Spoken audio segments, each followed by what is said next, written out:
মেহমান আপ্যায়নে সিলেটরা শুধু বাংলাদেশ নয়, গোটা বিশ্বের মধ্যে অন্যতম বলতে হবে। সিলেটে পূর্বে একবার মাধবকুণ্ড গিয়েছিলাম। সিলেটে আসা হয়, তবে পর্যটন কেন্দ্রগুলোতে তেমন আসা হয় না। ভোলাগঞ্জে প্রথমবারই আসছি, খুবই ভালো লাগতেছে আলহামদুলিল্লাহ। সিলেটের জাফলং যাওয়া হয়েছে তো? সিলেটে জাফলং যাইনি, রাতারকুল, ইস্কাপান যেগুলো না ওইগুলাতে যাইনি। পর্যটনে এই প্রথম সাদা পাথর আসছে। হ্যাঁ, সাদা পাথর পর্যটন কেমন মনে হচ্ছে সাদা পাথর? খুবই ভালো লাগতেছে আলহামদুলিল্লাহ। এটা আল্লাহ পাকের কুদরত, আল্লাহ পাকের নিদর্শন, খুবই ভালো দেখতেছি, খুবই ভালো লাগতেছে। তবে তখনই ভালোটা অন্তরের মধ্যে শান্তি দিবে যখন পর্যটকরা চূড়ান্ত শান্তি পাবে, তাদের জানমালের নিরাপত্তা নিশ্চিত হবে। আজকে আমার কাছে নিরাপত্তাহীনতার তেমন কোনো ব্যতিক্রম আমি দেখি নাই।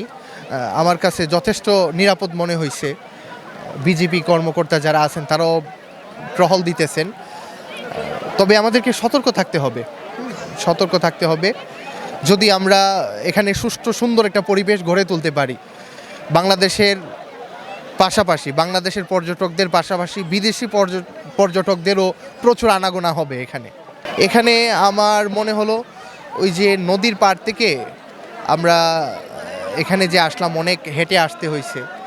ওই জায়গাটা যদি যাতায়াতের কোনো ব্যবস্থা করা যায়, অনেক দুর্বল মানুষ আছে, তারা এরকম দৃশ্য দেখতে চায়, কিন্তু দীর্ঘ পথ হাঁটার কারণে তারা এইরকম এত সুন্দর জায়গাতে মনোমুগ্ধকর প্রকৃতির এই অপরূপ লীলাভূমিতে এসে পৌঁছতে পারে না। তো আমি মনে করি নদীর ঘাটের পর থেকে যদি যাতায়াতের কোনো যানবাহন থাকে, তাহলে পর্যটকদের আসাটা অত্যন্ত সহজ হয়ে যাবে, যারা বৃদ্ধ বা শারীরিকভাবে অত্যন্ত দুর্বল।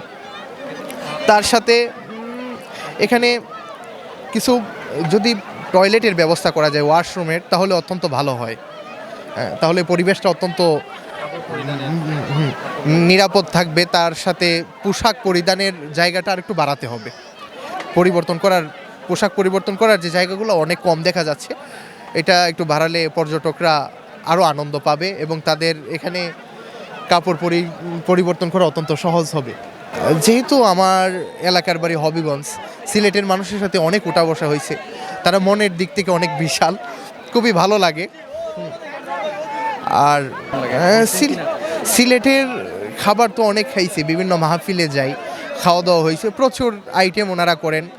মেহমান আপ্যায়নে সিলেটরা শুধু বাংলাদেশ নয়, গোটা বিশ্বের মধ্যে অন্যতম বলতে হবে।